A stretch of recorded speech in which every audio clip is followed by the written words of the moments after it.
ก็จงตอบมาจะได้ไม่เสียเวลาคอยตั้งตานับวันนับคืนเจ้ามีแฟนไม่เคลียร์คลอปล่อยให้พี่เฝ้ารอคงมันควรยืนถึงได้มองผ่านพี่นั้นสุดแสนกล้ำกลืนไม่นึกว่าแม่ควรยืนจะกลายเป็นอื่นซะแล้วละน้อง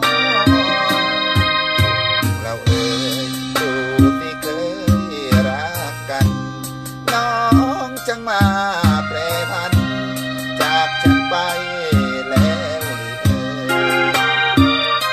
อย่าลืมเสียเล่าที่เฝ้าแต่คิดถึงเธออย่าให้รักละเมอเพราะเธอ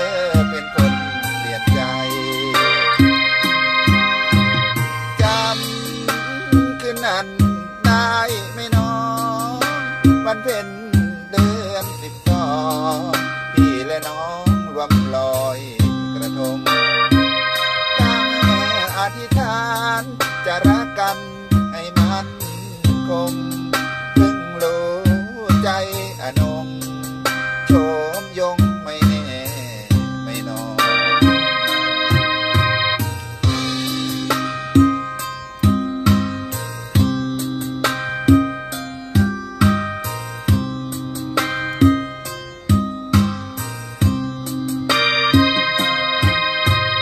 จำคืนนั้นได้ไหมน้องวันเพ็ญเดือน12พี่และน้องรวมลอยกระทงตั้งอธิษฐานจะรักกัน